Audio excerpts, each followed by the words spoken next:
훨씬 넓다. 혈액 타고 가니까. 자, 그 다음에 지속성. 누가 오래 지속될까요? 호르몬이 오래 지속돼요. 신경은 내가 뭐 쉽게 생각하면 무릎 반사 같은 거 했을 때 여기 내가 한번 쳤는데 이게 만약 지속된다고 생각을 해볼게. 그럼 내 무릎이 들어 올린 채로 계속 안 내려오는 거겠지. 그치? 얘는 그냥 한번 들어 올리고 나면 끝나요. 그래서 신경은 빨리 사라지고 호르몬 같은 경우에는 남아서 수용체에 안 붙었으면 아직 몸에 돌아다닐 수 있잖아. 분해되지 않았으면. 그래서 오랫동안 지속될 수 있고요. 자, 그 다음에 특징으로는 호르몬은 표적 세포에만 작용해요. 맞아요? 그리고 신경은 일정한 방향으로만 전달돼요. 자, 근데 이거 왜 그랬었지? 신경 왜 일정한 방향으로만 전달돼? 한쪽으로만 이동이 왜 한쪽으로만? 왜 이쪽으로만 가지? 왜? 가지돌기. 가지돌기에는 뭐가 있어?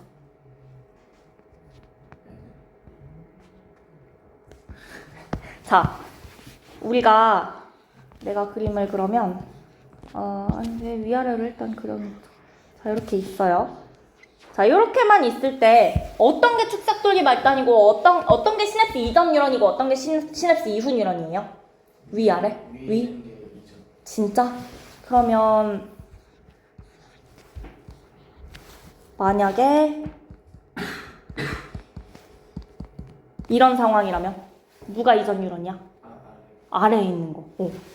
우리는 시냅스 이전 뉴런에서 이후 뉴런으로만 신호가 전달되기 때문에 이쪽 방향으로 이동할 거예요. 그건 맞죠? 자, 왜? 그래서 왜 이전에서 이후겠어? 이전에는 뭐가 있어? 여기 지금 뭐 있어? 이거 뭐야? 시냅스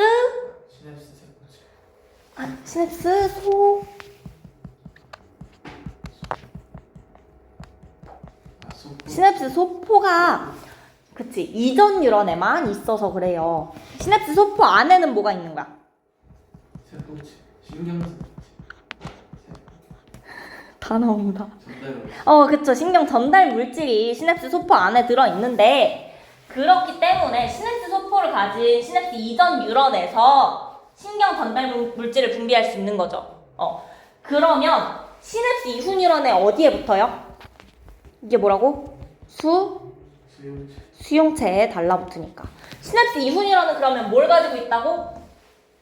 수용체 가지고 있어서. 그래서 결국 일정한 방향으로 전달된 이유가 뭐냐라고 하면 시냅스 이전 뉴런에는 신경 전달 물질이 들어있는 시냅스 소포가 있고 이후 뉴런에는 수용체 있어서 그래서 일정한 방향으로 전달되고요.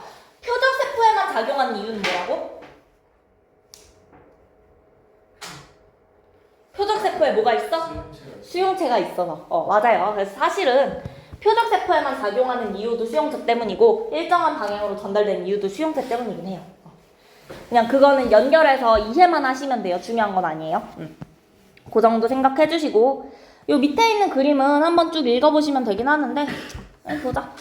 그래서 호르몬은 혈액을 통해서 온몸에 전달되는데 대신에 호르몬의 수용체가 있는 모든 표적 세포에만 작용할 거야. 그래서 일단은 수용체 있는 데만 작용하게 될 거고 대신에 수용체가 있으면 모두 작용할 수 있으니까 넓은 범위의 신호를 전달할 수 있고요. 신경은 뉴런과 연결되는 좁은 범위에만 신호를 전달해요. 그쵸? 시냅스 맺고 있는 것만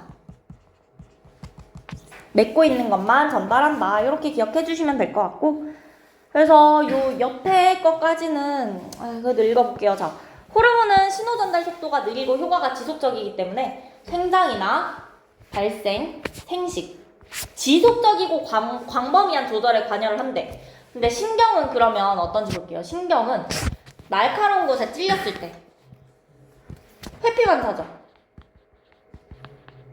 이런 거 빠르게 손을 떼는 거. 그러니까 얘는 내가 지금 앞정 생각해볼게. 앞정에 찔렸는데 호르몬이 나와서 지속적이고 광범위한 신호 전달이 일어나. 그러면 찔리고 한참 있고 나서야 드디어 뗄 수 있겠죠. 그러면 안 되니까 내가 찔렸을 때 떼는 거는 신경이 할 건데 근데 키 크는 게 신경처럼 누가 자극 딱 주면 키가 빡 커요? 아니지. 그거는 지속적으로 일어나는 거기 때문에 호르몬으로 이제 조절을 한다라는 뜻이에요. 오케이. 자, 그러면 이렇게 기억해 주시고 여기까지 됐을까요? 자, 그러면 요 페이지 싹 다 외우시면 되고요. 다음 페이지 가시면 또 외울 거 다 있어요. 그쵸? 여기 있는 것 중에 다 외우면 제일 좋고요. 다 못 외울 거 알기 때문에 몇 개 일단 형광펜부터 칠 거예요. 자, 티록신이랑 보이죠? 티록신. 그 다음에 갑상샘 자극 호르몬, 항이뇨 호르몬. 이 닫히면 힘들겠다. 여기만 칠게. 이렇게만. 그 다음에 에피네프린, 인슐린, 글루카곤까지만.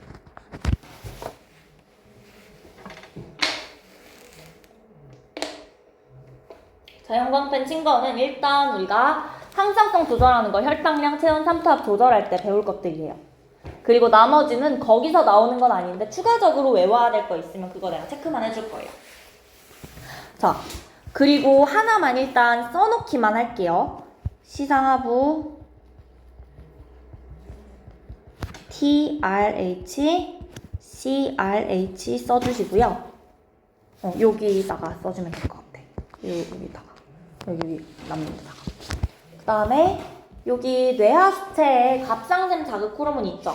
얘 옆에다가 TSH라고 써줄게요. TSH.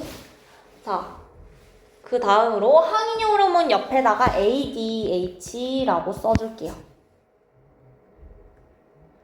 그리고 부신거질 자극 호르몬 옆에다가 ACTH라고 써줄게요. 일단 요거까지만 쓰면 돼요. 오케이. 자, 그러면 뭐 느낌상 이 TSH랑 갑상샘 자극 호르몬이랑 같은 말이라는 뜻이겠죠? 다 같은 건데 일단 사람의 내분비샘과 호르몬인데 내분비샘이요. 여기 지금 파란색으로 표시된 것들. 얘네가 내분비샘이야. 갑상샘이 내분비샘이에요. 티록신이 분비된 티록신이라는 호르몬을 분비하는 내분비샘인 거야. 부갑상샘 호르몬. 부갑상샘이라는 내분비샘. 그리고 정소, 난소. 얘네도 내분비샘인 거예요. 성호르몬 분비하고 있죠. 내분비샘마다 다른 종류의 호르몬을 분비한다. 이 뜻은 티록신은 갑상샘이라는 내분비샘에서 나오는 거지 부갑상샘에서 나오는 거 아니다. 이름 비슷하지만 여기서 나오는 거 아니더라. 뭐 뇌하체에서 티록신이 나오고 있지 않더라. 이런 얘기예요. 그래서 내분비샘마다 다른 종류를 분비하고 그래서 특정 조직이나 기관의 기능을 조절하게 되고요. 중요한 거 나와요. 호르몬 분비를 조절하는 중추는 어디다? 간뇌의 시상하부. 자, 우리 신경계에서 간뇌의 시상하부 뭐라고 배웠어요?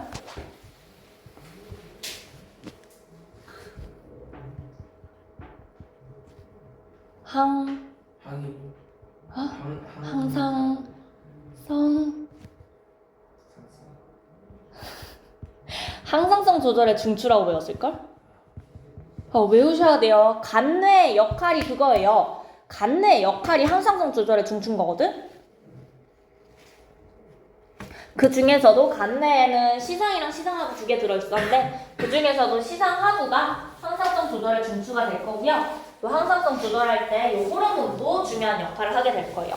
호르몬 분비의 조절 중추도 간뇌의 시상하부예요. 그래서 요거 이렇게 기억해 주시면 되고 요 시상하부는 뇌하수체를 조절해서 다른 내분비샘의 호르몬 분비를 조절한다. 요건 지금 보게 될 거고. 자, 일단은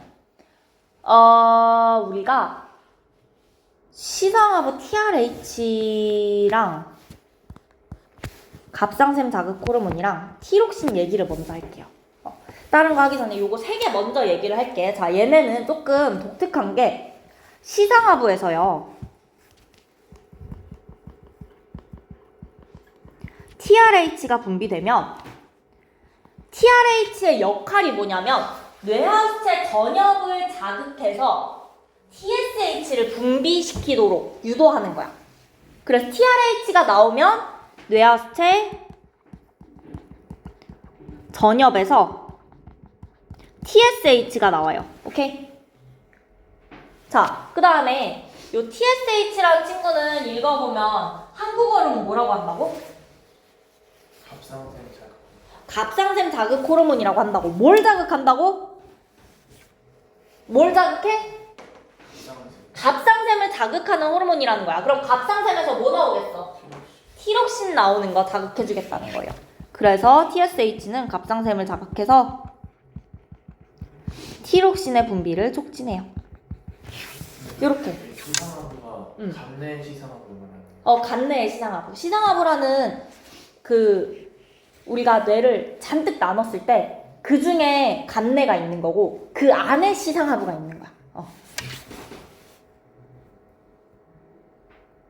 자, 그래서 이런 식으로 조절된다. 그리고 이거는 중요하진 않은데 그냥 혹시 몰라서 써만 놓을게요. 그냥 우리는 일단 써봐.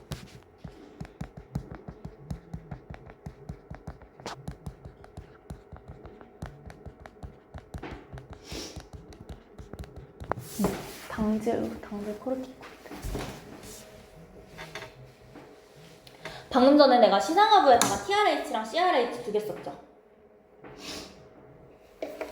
그리고 뇌하수체 전엽에 요 부신 겉질 자극 호르몬에다가 ACTH라고 썼을 거예요.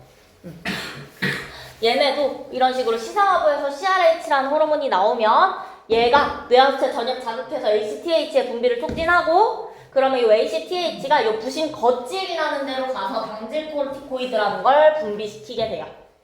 이런 식으로 역할하는 게 두 개가 있는데 사실 학교에서는 거의 대부분의 학교는 요 왼쪽 것만 해요. 요것만 해. 오른쪽 거는 안 하는 학교가 더 많긴 한데 그래도 참고해서 너네가 외울 거 다 외우고 나서 추가적으로 빈 거 채우실 때 요거 외우시면 돼요. 일단 써만 놓고 나중에 외울게요. 지금은 안 외워도 돼요. 자, 그러면 얘네가 각각 뭐 하는 건지 이제 보러 갈게. 오케이? 자, 일단 첫 번째로 우리 뇌하수체 먼저 갈 거예요. 자, 뇌하수체에서 갑상샘 자극 호르몬이 나오는데 얘는 뭐 한다고? 티록신. 티록신 분비 촉진한다. 갑상샘을 자극한다. 그래서 갑상샘 자극 호르몬인 거고 TSHS가 자극이 영어로 뭐야? 스티뮬레이션. 그거야. 스티뮬레이팅이야 이거 S가. 그래서 자극한 호르몬이다 요거고요. 자, 그 다음에 뇌하수체 전엽이랑 후엽으로 나뉘어서 적혀있는 거 보여요? 지금 뇌하수체 이렇게 생겼는데 앞에 커다란 게 전엽이고요. 뒤가 후엽이에요. 반대 모양이. 자, 전엽이랑 후엽을 나눠놨다는 건 나오는 호르몬도 다르다는 거겠죠? 전엽에서는 얘네들이 나오고요. 후엽에서는 항이뇨 호르몬이랑 옥시토신이 나올 거예요. 자, 그 중에서 이 항이뇨 호르몬이 뭐 하는 거냐 하면 우리 이뇨가 뭐야? 이뇨작용? 이뇨작용. 소변. 이뇨작용 소변. 자, 근데 이 이뇨에다가 앞에 항이 붙은 거야. 그럼 무슨 뜻이 될까? 항상? 진짜? 항. 요 항은요, 우리 저항하다 요런 느낌의 항인 거야. 그래서 이뇨작용을 방해하는 거야.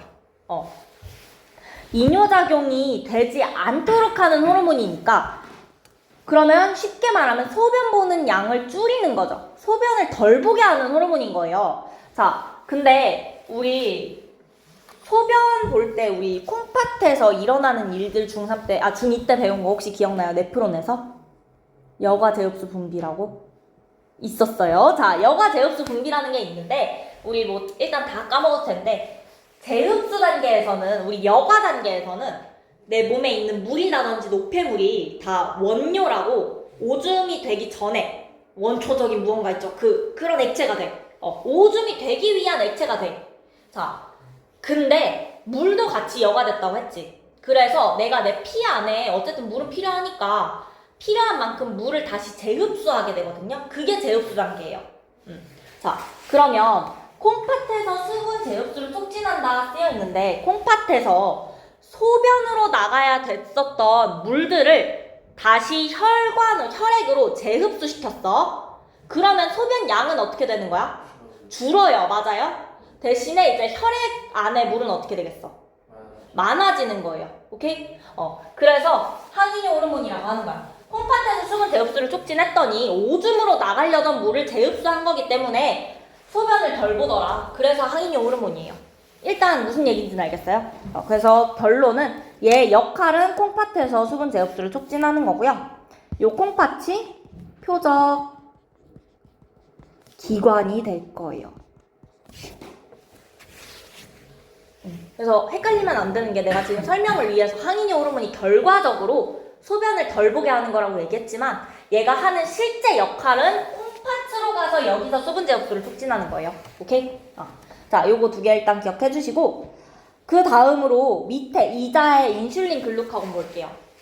자, 우리 앞에다가 하나씩만 좀 써줄게요. 인슐린 앞에 베타 세포, 글루카곤 앞에 알파 세포 써줄게요. 이자 안에 여러 가지 세포가 있는데, 자, 그 중에서 우리 알파 세포라는 데서 글루카곤이 나오고요. 베타 세포라는 데서 인슐린 나올 거예요. 자, 인슐린은 혈당량을 감소시키고 글루카곤은 증가시킨다. 까지는 됐는데, 인슐린이 혈당량을 어떻게 감소시켜요?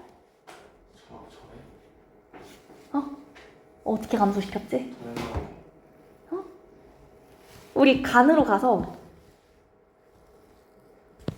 포도당을 뭘로 바꿨어? 다른 걸로. 포도당을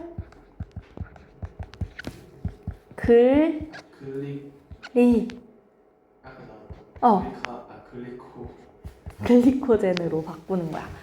이게 인슐린이 하는 일이고요. 자, 그 다음에 글루카곤이 하는 일은 간에서 뭐 하는 거겠어? 혈당량을 증가시키려면.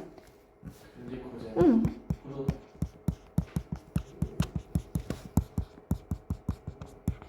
기억날까요? 요거예요. 자, 근데 일단 써놓기만 할게요.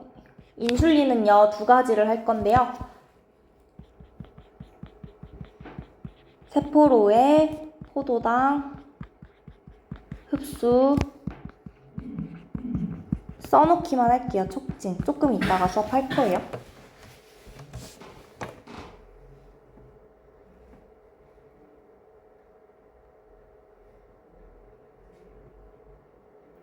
내가 쉬고 싶었는데 못 쉴 것 같아. 우리 할 게 좀 많아서 진도가 많아가지고 일단 최대한 빨리 해볼게. 자, 그래서 일단 인슐린이 이렇게 두 개 일을 하고 그 다음에 글루카곤은 간에서 글리코젠을 포도당으로. 자, 그럼 여기서 글루카곤의 표적 기관은 뭘까? 글루카곤의 표적 기관. 표적 기관 얘가 작용하는 표적. 타겟이야, 타겟. 타겟이 뭐야? 간. 그래서 표적 기관은 간이에요, 이때. 참고로 인슐린의 표적 기관도 그럼 간이겠죠? 오케이? 자, 그 다음에 우리 갑상샘 자극 호르몬 했었으니까 요 옆에 왼쪽에 갑상샘으로 가서 티록신 볼게요. 자, 다시 티록신이 분비되기 위해서는 요 위에 시상하부에서 TRH가 분비돼요. 그러면 걔가 뇌하수체 전엽을 자극해서 TSH를 분비시켜요. 그럼 요 TSH가 어디? 갑상샘을 자극해서 티록신을 분비시킬 거야. 오케이? 자, 그래서 요 갑상샘은 위치도 기억해 주셔야 되는데 목에 있어요. 목에 요 나비 모양으로 있는 거 갑상샘이라고 기억해 주시면 돼요. 티록신의 역할이 뭐라고 되어 있어요? 물질대사 촉진이에요. 자, 물질대사 촉진 되면 체온이 어떻게 될 것 같아? 물질대사를 촉진시키면? 맞아요. 그래서 티록신이 나오게 되면 체온이 올라갈 거예요. 열 발생량이 증가해요. 그래서 이 물질대사 촉진 기억해 주시면 되고, 마지막으로 형광 펜친 것 중에 안 본 거, 부신의 에피네프린. 자, 이 친구는요, 혈당량 증가랑 심장박동 촉진 써있고 하나만 추가해서 써주자면 여기다가 물질대사 촉진까지 써줄게요. 자, 그러면 요 부신이 겉질이랑 속질로 나뉘는데 요 속질에서 나오는 에피네프린이라는 친구는 혈당량 증가시킨대. 근데 이거 우리 방금 봤던 호르몬 중에 누구랑 비슷해요? 아니야. 글루카곤이랑 비슷해요. 오케이? 자, 그 다음에 물질대사 촉진은 누구랑 비슷해요? 티록신이랑 비슷해요. 그래서 실제로 에피네프린은요, 글루카곤이랑 같이 혈당량 조절에도 역할을 할 거고요. 티록신이랑 같이 체온 조절에도 역할을 할 거예요.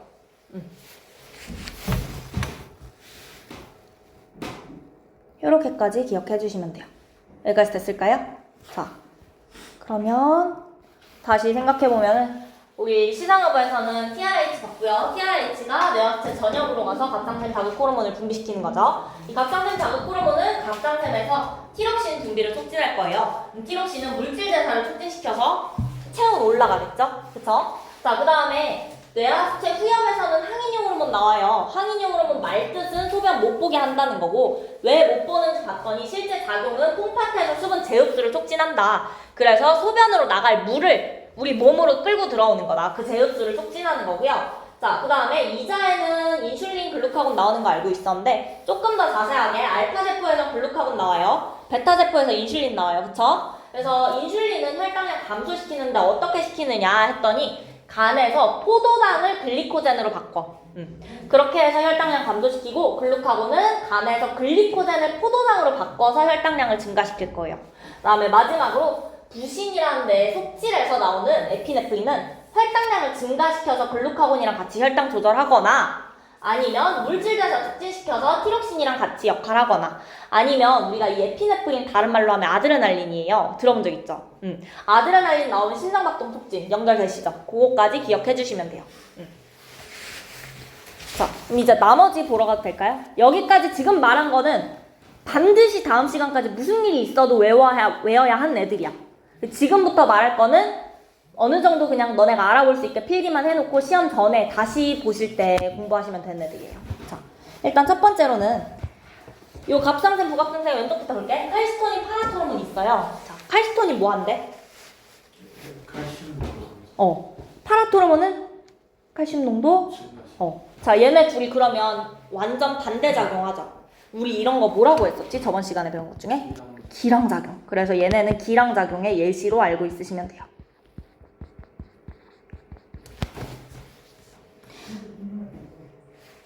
누가 감소인지 증가인지조차도 외울 필요가 별로 없어요. 그냥 기량작용으로 칼시토닌이랑 파라토르몬 이름 희한해서 보면은 금방 할 거예요. 요거 기억해 주시면 되고 그 다음에 성호르몬은 크게 중요하진 않아요. 요 정도 봐주시면 되고요. 자, 그 다음에 생장호르몬은 알고 있어요. 이름만 들어도 생장촉진인 거 알아서 안 나와요. 그 다음에 부신거질 자극호르몬은 당질 코르티코이드 분비 촉진하는 거. 우리 오른쪽에 썼던 거 있죠. 요거 말하는 거고요. 그 다음에 생식샘 자극 호르몬은 그러면 누구를 자극하겠어? 생식샘을 자극해. 생식샘이 얘네 말하는 거야. 정소, 난소. 그래서 얘네를 자극하니까 성호르몬이 나오는 거예요. 그렇게 생각해 주시면 되고 자, 그 다음에 후엽에서는 항인용 호르몬이랑 옥시토신 나와요. 자, 그래서 우리가 보면 후엽에서 뭐가 많이 나와? 전엽에서 뭐가 많이 나와? 전엽에서. 후엽은 요거 두 개만 아시면 돼요. 나머지는 전부 전엽이에요. 그래서 호르몬 나오는 개수 자체가 전엽이 훨씬 많아. 그래서 옥시토신은 자궁 수축 촉진한다라는 거는 그냥 부가적으로 그런가 보다 하시면 되고 뇌하체 후엽에서 나온다는 거는 기억하시면 좋아요. 후엽은 ADH랑 옥시토신 요거 두 개다. 요거 기억해 주시면 좋고요. 자, 그 다음에 부신인데요. 부신은 위치가 어디 있어? 이거거든? 어디 있는 거야? 콩팥 위에 딱 달라붙어 있죠. 근데 얘를 이렇게 절반으로 잘라보면 실제 막 그림에서 이 정도 예쁜 삼각형은 아니지만 삼각형으로 생겼어요. 자, 그래서 안쪽에 속질이 있고요. 바깥쪽에 겉질이 있어요. 여기서 나오는 호르몬들이 다른데 이때 속질에서 나오는 게 우리 방금 말한 에피네프린인 거고 요 겉질에서 나오는 게요. 모시기 코르티코이드들이야. 당질 코르티코이드, 무기질 코르티코이드라고 요런 애들 나오는데요. 둘 중에서 조금이라도 더 외울 가치가 있는 거는 사실은 당질 코르티코이드예요. 시험에는 실제로 뭐 당질 코르티코이드 정도까지는 문제집을 풀어도 종종 나오는데 무기질 코르티코이드는 사실 거의 안 나와요. 아마 두 학교 다 안 할 거라 아니다. 수원고가 프린트엔 있었던 것 같다. 확인해봐야 돼. 거의 안 하는데 가끔가다 하는 학교가 거기였던 것 같아요. 자, 근데 당질 코르티코이드는 뭐 한다고? 혈당량 증가시켜. 무기질 코르티코이드 알도스테론 얘는 뭐 한대? 제우스. 뭐해? 나트륨의 제흡수를 촉진해요. 우리가 이게 제흡수라는 게 여과될 때는 내 몸에 필요한 것도 여과되는데 그래서 필요한 것들을 다시 가져오는 단계가 제흡수거든. 그래서 나트륨은 우리 몸에 필요하니까 제흡수 할 거예요. 자, 근데 나트륨이 뭐야? 나트륨. 자, 우리 소금 대충 생각하면 소금 어쨌든 염화나트륨이죠. 그쵸? 콩팥에서 나트륨 제육수를 촉진하면요, 우리 몸의 혈액의 농도가 어떻게 될까? 올라가겠죠. 그게 삼투압이거든요. 그래서 사실은 알도스테론까지 삼투압으로 연결하는 학교들이 진짜 가끔가다 있는데 왜 되게 불현듯 안 좋은 기억이 스쳐 지나가는 게 알도스테론이 있기만 있었던 것 같아. 근데 시험에는 안 나왔어요. 한 번도 나온 적 없어. 그래서 요거 2개 있다. 그냥 이름 모시기 코르티코이드 한 건 거칠이다까지만 기억해주세요. 일단 요거는 학교에서 확인하셔야 돼요. 자, 그 다음에 2자까지 했고요. 그러면 우리 내분비샘이랑 호르몬 얘기는 다 한 거거든요. 기억할 수 있겠어요? 오케이, 다 외워오시면 돼요. 제가 진짜 미안한데 이거는 내가 아무리 열심히 설명을 해줘도 안 외우면 말짱 도루묵이에요. 외우셔야 돼요. 자, 그러면 자, 우리 밑에 5번으로 가셔서 분비 이상에 따른 내분비계 질환 볼게요. 근데요, 중간고사 쳐봐서 알겠지만 질환이 많이 나와요? 아, 별로 안 나와요. 그래서 그냥 간단하게 생각해보면, 자, 티록신이 뭐 한다고? 역할이 뭐라고? 물질대사 촉진하는 거였어. 자, 그러면 티록신 많이 나오면 어떻게 되겠어? 체온은 어떻게 될까? 체온 상승해. 맥박수. 심장 빨리 뛰어요. 그리고 물질대사 계속하니까 에너지 계속 쓰니까 체중이 감소할 거예요. 그리고 추가적으로 안도돌출 현상 같은 거 나타날 수도 있고요. 쉽게 피로 느낄 수도 있고요. 그래서 이거를 우리는 갑상샘 기능 항진증이라고 해요. 항진되다. 증가하다는 거죠. 그 다음에 티록신 안 나오면 어떻게 될까? 추워. 추워. 맞아. 물질대사가 떨어지는 거야. 그래서 춥고요. 살도 찔 수도 있어요. 그래서 이건 갑상샘 기능 저하증이라고 할 거예요. 근데 살 안 찌는 체질이 티록신이 많아가지고 그게 물질대사 살 안 찌는 체질이 항상 많이 다르긴 한데 근데 이게 체중 감소가 티록신 때문에 일어날 정도면 그건 병인 거야. 티록신 때문에 일어나면 안 돼요. 뭐 실제로 뭐 기초대사량이 높아가지고 살 안 찐 체질인 경우는 있죠. 그렇게 보시면 되고, 그 다음에 생장호르몬 같은 경우엔 많이 나오면 뭐라고? 거인증. 적게 나오면 진짜? 외소증이죠. 말단비대증은요, 생장호르몬 많이 나왔을 텐데 말단이 뭐야? 말단이 어디야? 끝이라는 거죠. 비대해지다는 게 뭐야? 커진다는 거지. 말단이 커진다는 거야. 이거는 그러니까 키가 크려면 아직 청소년기에 열려 있으면 좋을 그게 뭐야? 우리 성장판. 그치? 성장판 열려 있으면 키가 커요. 근데 내가 지금 성장호르몬 아무리 나와봐야 키가 크겠니?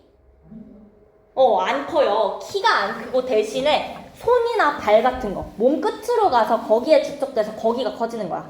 그리고 얼굴이라고 쓰여 있는데 얼굴 중에서도 우리 특히 코도 끝이죠. 코가 커지기도 한다고 해요. 그런 걸 말단비대증이라고 하고요. 자, 그 다음으로 항인형 호르몬은 뭐 한다고? 콩팥에서 뭘 제흡수해? 물을 제흡수해. 수분 제흡수를 촉진하는 게 항인형 호르몬이에요. 자, 그러면 항인형 호르몬이 없어지면 어떻게 되겠어? 수분 제흡수가 안 되는 거지. 그러면 물이 전부 다 어떻게 될까? 아니야. 고갈될 건데 그래서 물이 전부 다 소변으로 나가는 거죠. 그래서 항인형 호르몬이 결핍되면 수분 제흡수 저하되니까 계속해서 소변 보게 되는 거예요. 자, 그 다음에 인슐린이 결핍되면 당뇨병, 요건 알고 계시죠? 인슐린이 혈당량을 낮추는 거니까. 자, 그래서 이렇게 기억해 주시면 되고, 바제도병은 학교에서 하시는 분들만 읽을게요. 자, 그러면 요 다음 페이지는 뭐 알아서 풀어보기로 하고 항상성 유지로 넘어갈게요. 큰일 났네. 진짜 그냥 합시다. 자, 항상성 유지인데요. 항상성이 뭐라고? 항상 유지하려고 하는 거. 자, 근데 체온, 혈당량, 삼투압을 항상 일정하게 유지하려는 성질인데 우리 체온 원래 얼마야?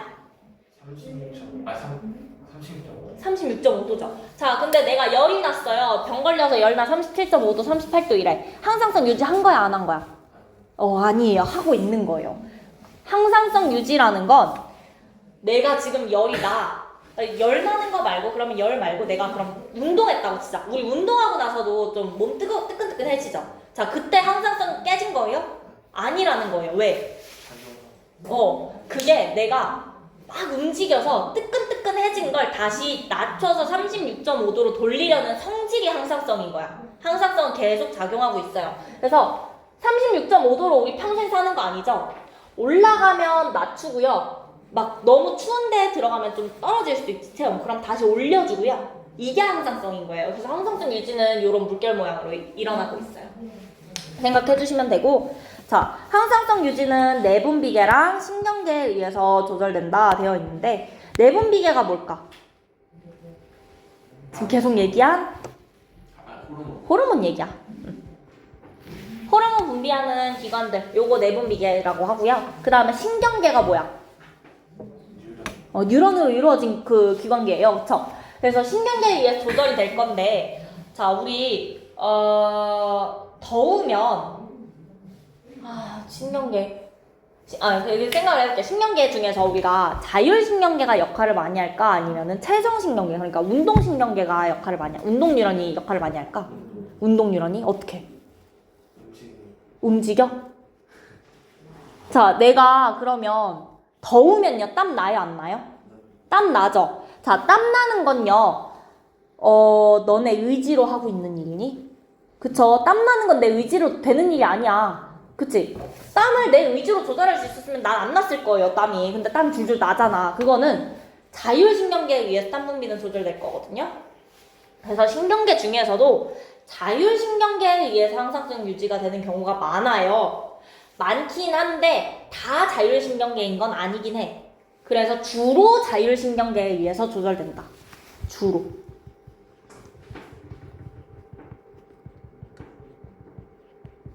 우리 뭐 실제로 추울 때 패딩 하나 더 입는 거, 니트 더 입는 거, 그것도 사실은 항상성 유지하기 위한 의식적인 작용으로 보기도 하는데, 그래서 우리는 주로 자율신경계에 의한 거다. 이 정도 생각할게요. 자, 그리고 밑에 2번은, 괄호 2번은 그냥 통째로 외우셔야겠죠. 항상성 유지의 최고 조절 정추는 간내의 시상하부다. 계속 나와요, 간내의 시상하부.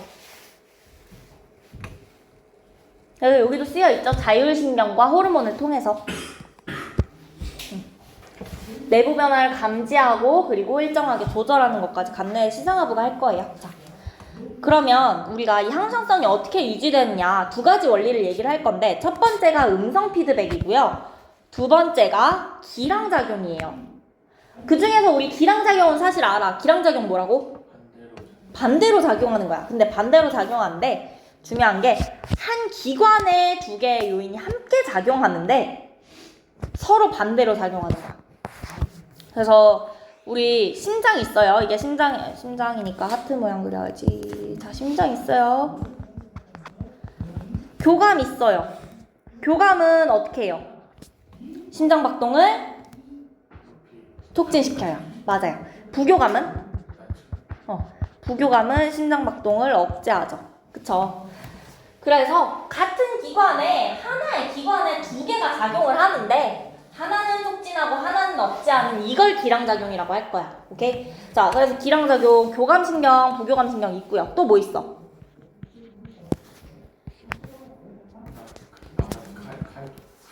칼시토닌이랑 파라토르몬 있고요. 제일 중요한 거, 우리 지금 단원에서 제일 중요한 건 인슐린이랑 글루카곤도. 왜? 인슐린이 혈당량? 낮춰. 글루카곤은? 얘네도 기량작용이죠? 그래서 우리 기량작용 요거 세 개는요, 그냥 외우실 거예요. 외울 거 조금이라도 줄이고 싶다 그러면 3번은 나중에 외우셔도 돼요. 1번, 2번까지는 그냥 확실하게 외우셔야 돼요. 자, 이게 기량작용이고, 그 다음으로 위로 올라가서 이번엔 음성 피드백인데, 피드백 작용이 뭐야?